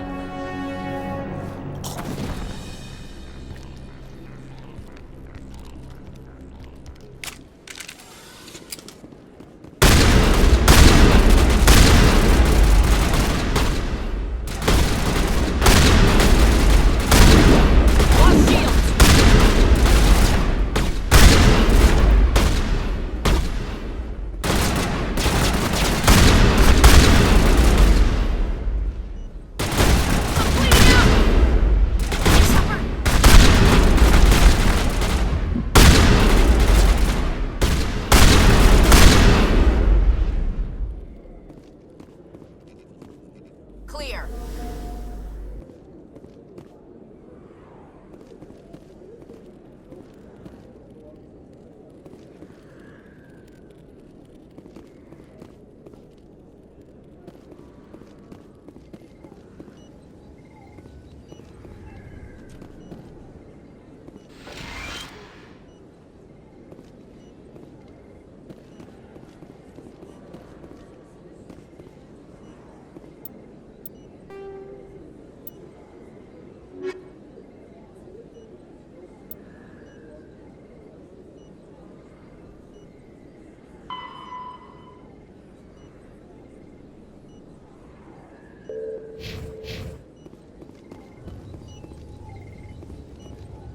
Perfect timing, Shepard. Gave me a clear shot at that bastard. You took him down clean. Sometimes you get lucky. Dr. Michelle, are you hurt? No, I'm okay. Thanks to you. All of you. Why were they threatening you? Who do they work for? They work for Feast. They wanted to shut me up, keep me from telling Garrus about the Quarian. What Quarian? A few days ago, a Quarian came by my office. She'd been shot, but she wouldn't tell me who did it. I could tell she was scared, probably on the run. She asked me about the Shadow Broker. She wanted to trade information in exchange for a safe place to hide. Then what? I put her in contact with Fist. He's an agent for the Shadow Broker. Not anymore. Now he works for Saren. And the Shadow Broker isn't too happy about it. Fist betrayed the Shadow Broker? That's stupid even for him. Saren must have made him quite the offer. That Quarian must have something Saren wants. Something worth crossing the Shadow Broker to get.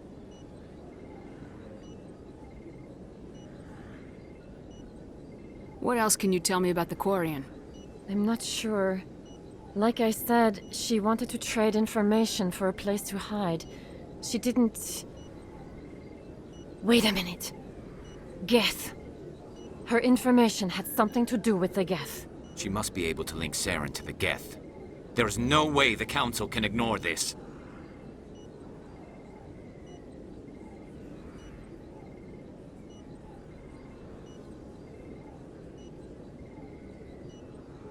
Time we paid Fist a visit. This is your show, Shepard. But I want to bring Saren down as much as you do. I'm coming with you. You're a Turian. Why do you want to bring him down? I couldn't find the proof I needed in my investigation, but I knew what was really going on. Saren is a traitor to the Council and a disgrace to my people.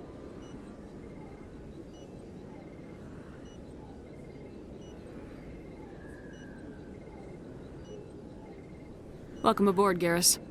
You know, we aren't the only ones going after Fist. The Shadow Broker hired a Krogan bounty hunter named Rex to take him out. Yeah, we saw him in the bar.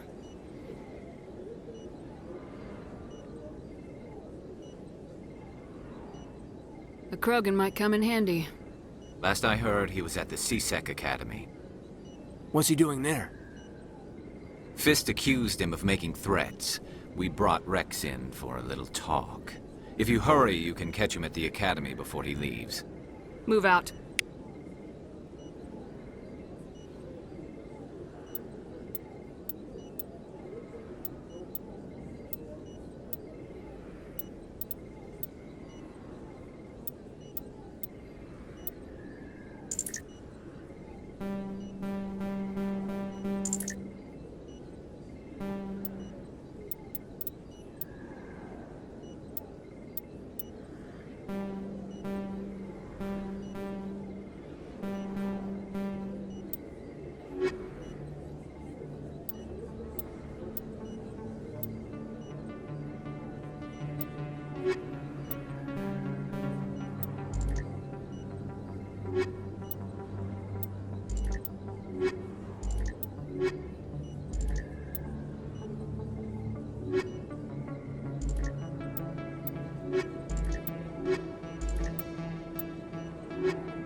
I never properly thanked you for saving me from Fist's thugs, Commander.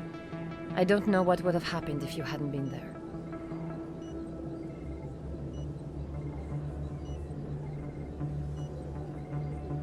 You're a doctor. How did you end up here on the Citadel?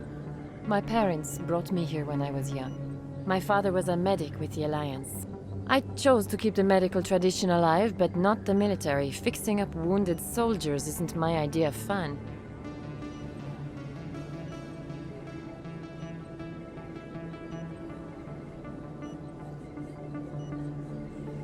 You're a doctor. How did you end up here on My father was... I chose to keep the medical tradition alive, but not the military. Fixing up wounded soldiers... Let me take a look at what you have for sale. Of course.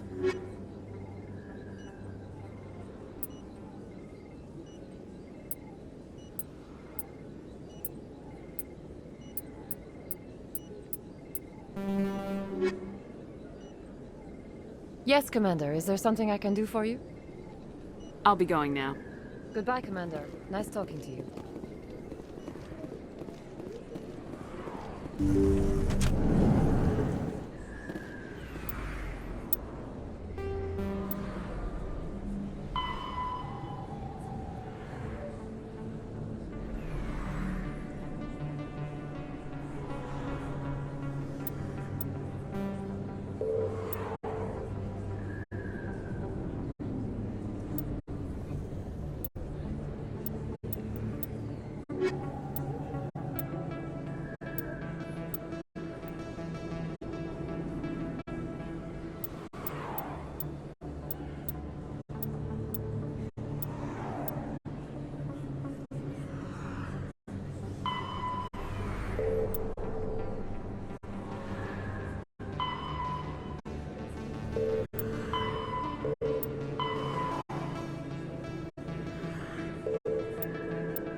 What's this?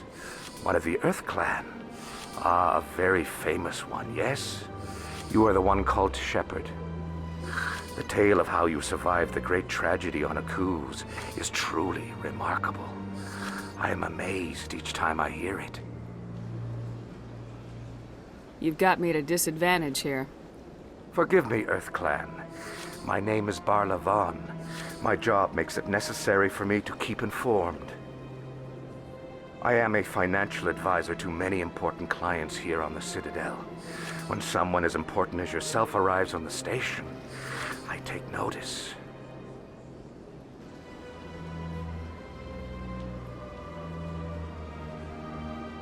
I heard you work for the Shadow Broker. Do you have any information about Saren? You're very blunt, Shepard. But you're right.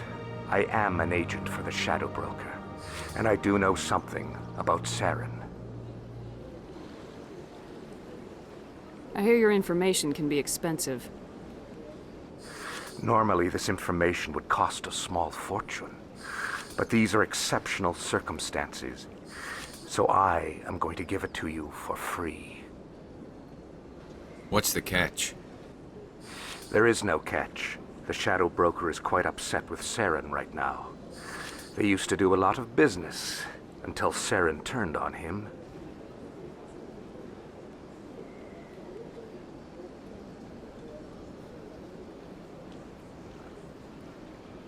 Saren betrayed him. Imagine that.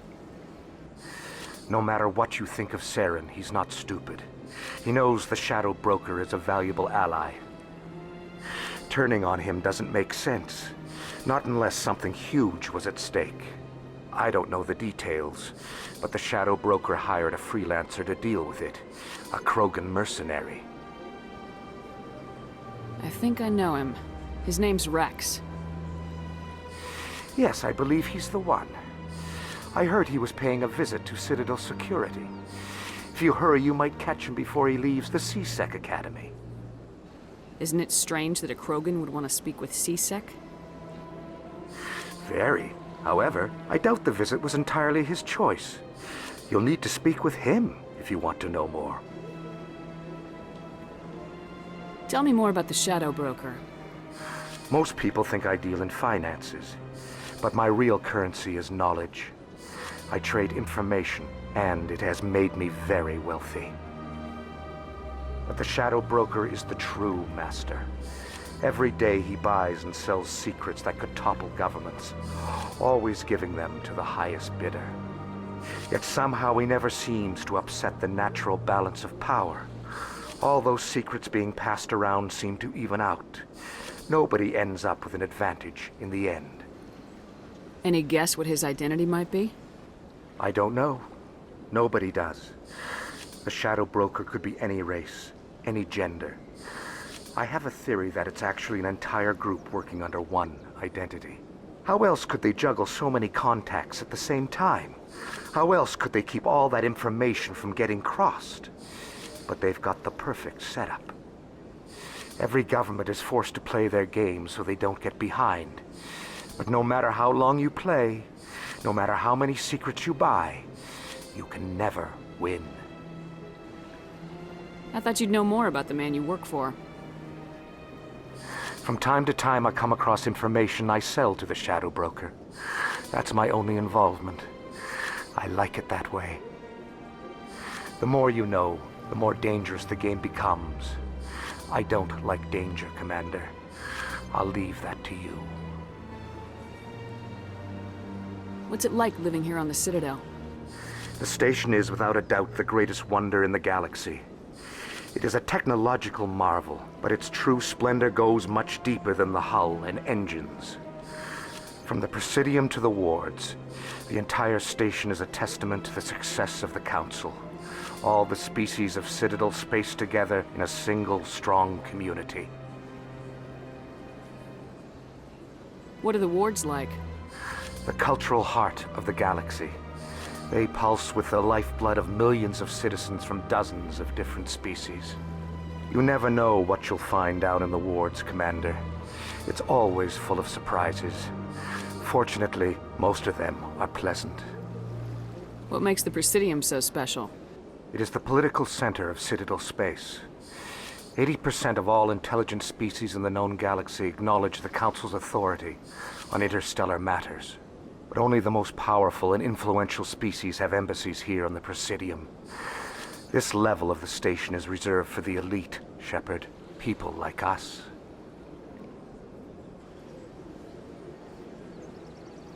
Tell me more about your job. Galactic finance is incredibly complex. A mix of laws and regulations from dozens of interstellar economies. I'm an expert in how all these economies interact. For a fee, I share my expertise. I also offer premium services for those clients who need someone to conduct business without drawing unwanted attention. Discreet and efficient. That's my motto. Sounds pretty shady. Everything I do falls completely within the bounds of interstellar commerce law. Even so, many of my clients would prefer their transactions remain undisclosed. For example, suppose a Hanar ambassador was petitioning the Council to reduce tariffs on Hanar goods. How would it look if he had money invested in a Hanar exporting company? Even if his true motives were to help his people, he would be accused of advancing the petition for his own personal gain. I can keep his personal finances private. Still sounds shady to me. Then we can only hope you will never be cursed with a large enough fortune to require my services. I should go. Goodbye, Commander.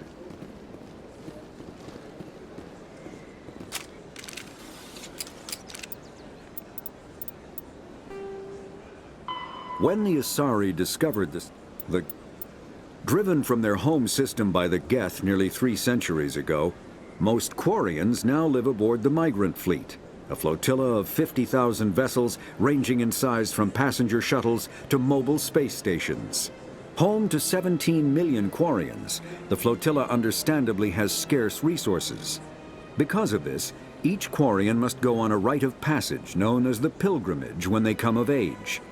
They leave the fleet and only return once they have found something of value they can bring back to their people.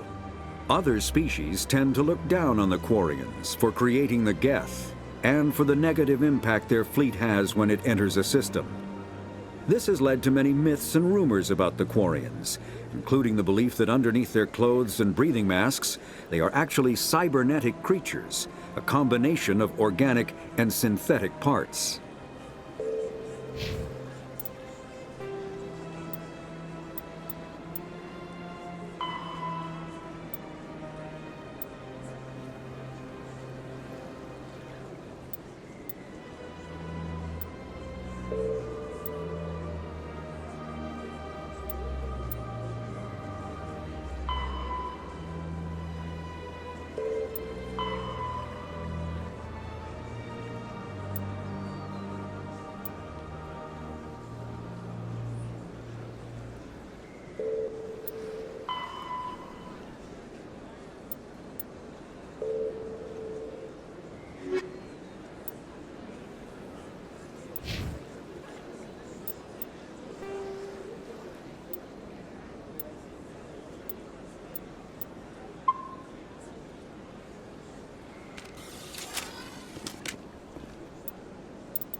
all races herald the glory of the enkindlers who raised them all to enlightenment. Where there was only darkness, the enkindlers gave light. Where there was only ignorance, the enkindlers gave wisdom.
Yes, Commander. Is there something you need?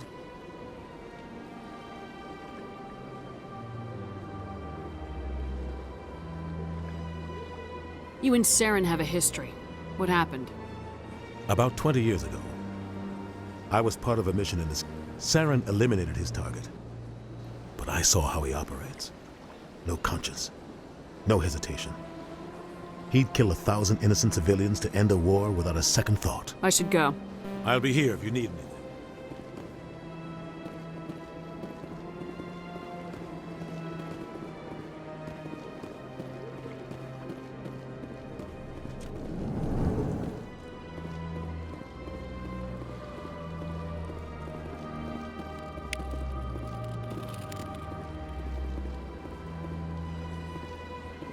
Strange greeting, human. This is really not a good time. I know who revealed your secret. It was a Turian named Septimus. Unbelieving, I know this Septimus, and he could not learn my secrets. The only way he could learn them is from the Asari consort. Here, there should be proof enough for you. Confused. This is difficult to fathom. If the Turian could learn this on his own, dismayed, anyone can discover my secret.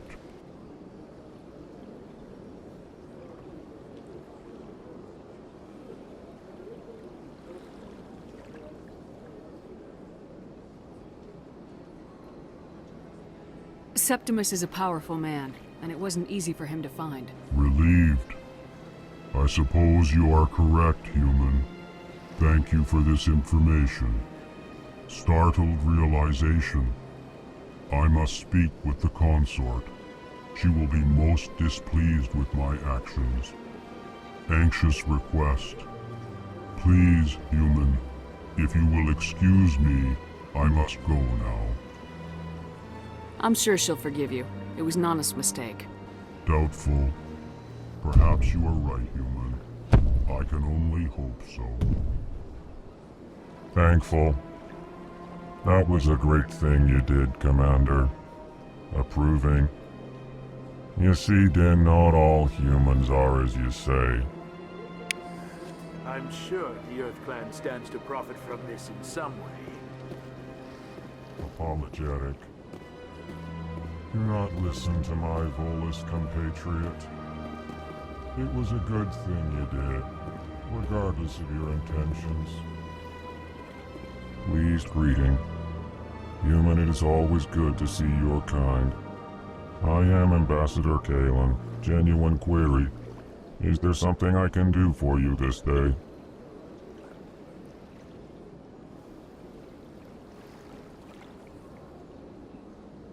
Tell me more about your species. Genuine enthusiasm. I delight in telling the history of my people. It is agreeable to share our culture with others.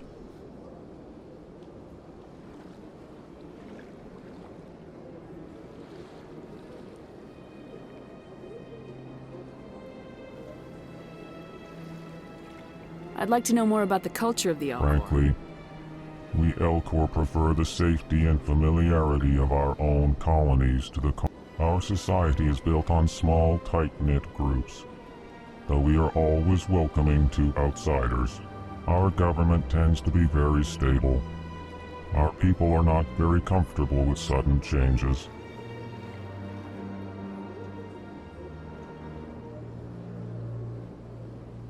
Tell me about the history and origins of the Elcor. The Elcor were just beginning to explore Council space when the Asari first made contact with us. With their help, we discovered the relay closest to our system, and from there the Citadel. Proudly, within one lifetime we established a regular route to the Citadel, and quickly became one of the more active species living on this great station.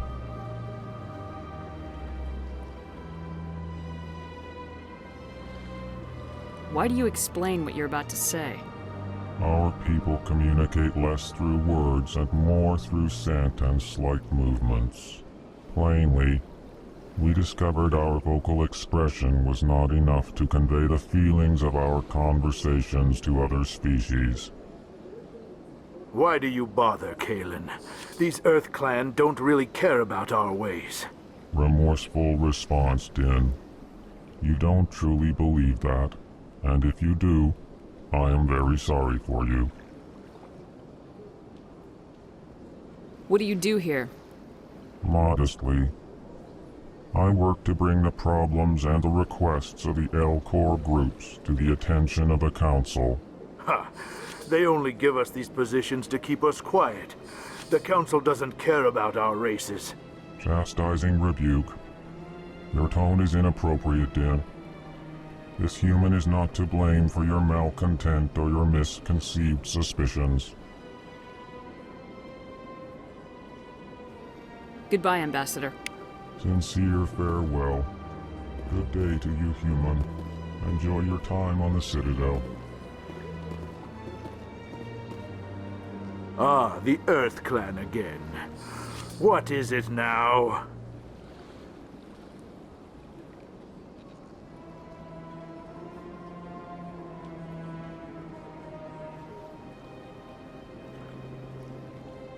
What is this place? You are in the Your ambassador is next. In this shared space, I aid my fellow Volus when I'm not being interrupted. I'd like to know more about the I'm Volus. sure our history and culture would bore you, Earth Clan. Tell me about Volus culture. We are tribal, but since we're not physically adept, we trade. Goodbye, Ambassador. Yes, yes. Good day, Earth Clan.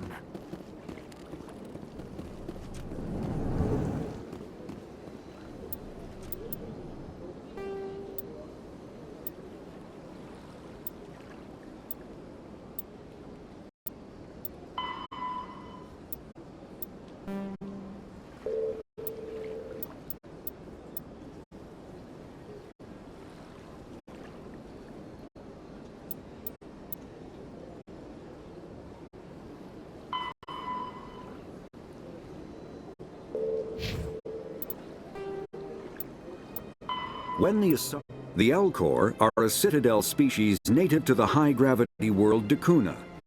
They are massive creatures, standing on 4 muscular legs for increased stability. Elcor move slowly, an evolved response to an environment where a fall can be lethal. This has colored their psychology, making them deliberate and conservative. Elcor's speech is ponderous and monotone. Among themselves, scent, slight movements, and sub-vocalized infrasound convey shades of meaning that make a human smile seem as subtle as a fireworks display. Since their subtlety can lead to misunderstandings with other species, the Elcor often go out of their way to clarify when they are being sarcastic, amused, or angry. Dakuna's high gravity impedes mountain formation. Most of the world consists of flat, open plains, which prehistoric Elcor wandered across in small family bands. Modern Elcor still prefer open sky, and can become restless and uncomfortable on long starship journeys.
Septimus has sent word. Apparently, he sought the consort's forgiveness.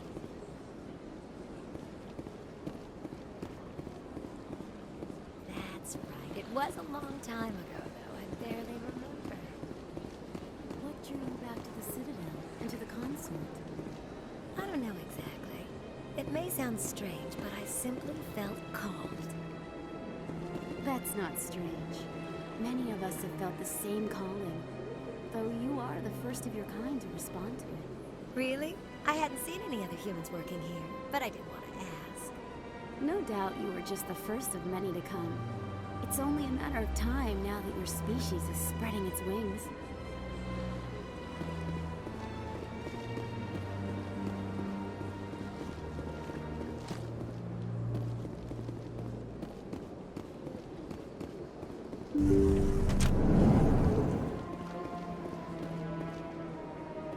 Commander, I recently received a lovely note from Septimus. Thank you for speaking with him. Even the Alcor diplomat has withdrawn his campaign against me. It was my honor to aid you. You are too kind, Commander, but I would not expect you to help me out of the kindness of your heart.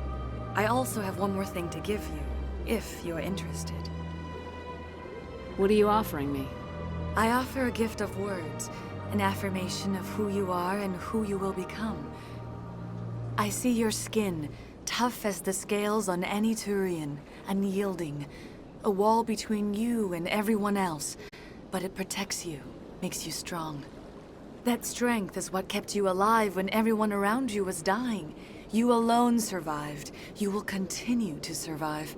This may be who you are, but it is not who you will become. It only forms the basis for your future greatness. Remember these words when doubt descends, Commander. Thanks, I guess. Close your eyes and relax, Commander.